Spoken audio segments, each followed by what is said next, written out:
What's going on, guys?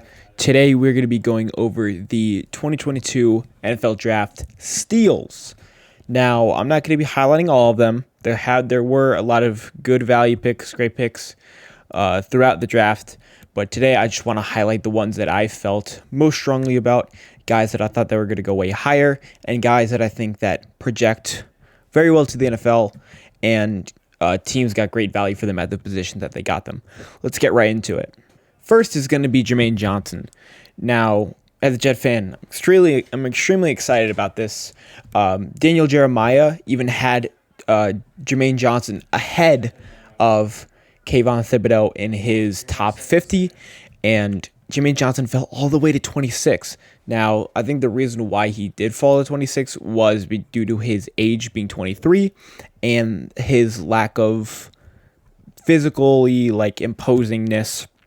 He's not the biggest guy, but he does have good size at 6'5", lengthy edge rusher, and man, what a good pick. He's also really quick at 4. He had a 4.58 40 time, and he had a tremendous 10-yard split at the combine. Really like this pick at 26. Great value. Probably the steal of the first round. I mean, he was picked 17 spots behind where he was projected almost. And I thought the Jets could even get him at 10. Moving on to David Ojabo. The Ravens killed this draft. They did so well. And this guy is not only a freak athlete, but he had really good production at Michigan last year. Had, I think, over 10 sacks.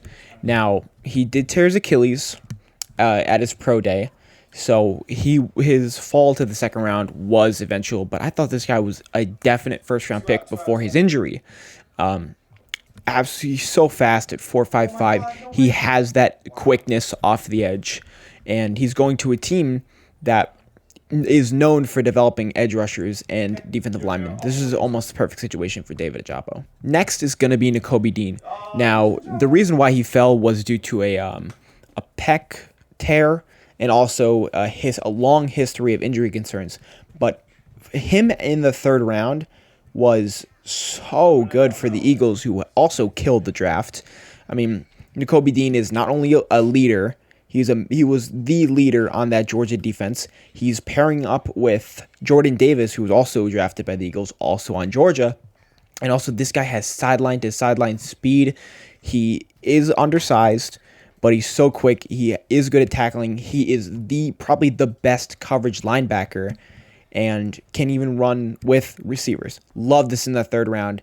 I mean, you're kind of taking a shot per se due to his injury history, but in the third round you can afford that, especially for an Eagles team that's fighting for a playoff spot. Probably the biggest steal of this draft is gotta be Malik Willis. I thought this guy was a first round talented quarterback in a extremely weak quarterback class, but at the same time, Malik Willis is not only has one of the best characters in the draft. There was a video about him giving clothing away to homeless people.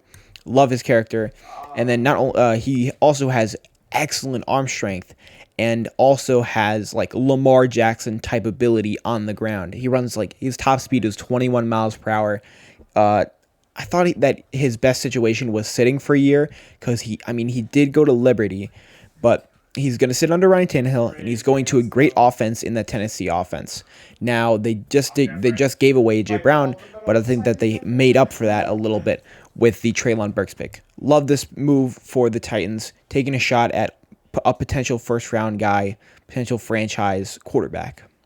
Next up is Zion McCollum. Now, this guy is a freak athlete. Showing you his RAS. This guy is 6'2", 199 at cornerback. He had a almost 40-inch vertical. He had an 11 broad. He had a 4.33 40 time. And he had a 1.46 10-yard split. He had a 3.94 shuttle. And he had a 6.48 three-cone. This guy was the best relative cornerback out of every single cornerback, dating all the way back to 1987. But the problem is, he went to Sam Houston State, which was an FCS school. But he's going to the Bucs, which already have a deep cornerback room, But their biggest problem last year was missing cornerback depth, and it really hurt them in the playoffs when Cooper Kupp went all the way down the field. They kicked field goal, and the Bucs lost. This is such a good pick for a team that can develop cornerbacks, has a very strong defense. He can sit for a year, and I can see him being a starter in year 2, year 3 at that third cornerback spot. Really, really, really like this pick in the 5th round for the Bucs.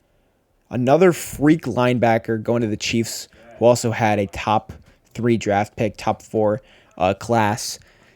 Once again, another freak athlete. It was picked in the I think it was 100-something pick. And man, this guy ran a 4.53 as a linebacker, had a 40-inch vertical at 6'2", 250. So he has good size as more of like a Mike or a Will linebacker. Extremely fast, has that sideline-to-sideline ability. Went to Wisconsin. Wisconsin develops linebackers. I mean, he has not only versatility, but he also has the speed. He has the strength. Did not do the bench press, but Wisconsin linebackers are known for those like hitters. And he's going to a Chiefs defense that is getting stronger. They weren't the best in the start of last year, but their linebackers are becoming one of their strong suits now. So I really like this pick for the Chiefs, building that defense even more, especially with their first-round picks being George Karlaftis and Trent McDuffie. Arguably my favorite defensive tackle coming out was Travis Jones out of UConn. Now, he was probably the only good player out of UConn, was absolutely dominant against, I guess, like Yale and UMass. But once again, another freak athlete that's being picked. And I thought that he arguably could have gone in the 2nd round. I had him in my top 50, and he was one of my Senior Bowl standouts as well.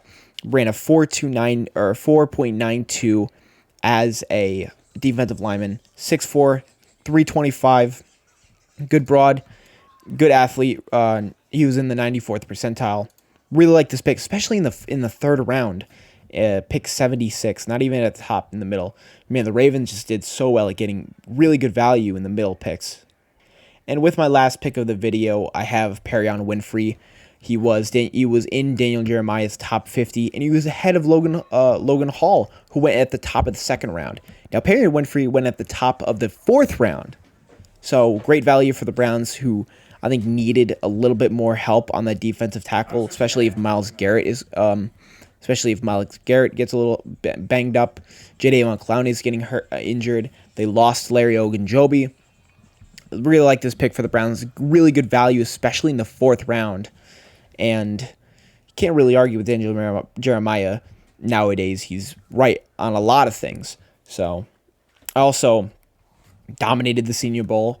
I think he was the number 1 snub that I wish I put in my Senior Bowl video. That is going to do it for the steals of the draft. I know there were many more, but I just wanted to highlight a few of them. So let me know your thoughts, and make sure you like, comment, and subscribe. More videos on the way.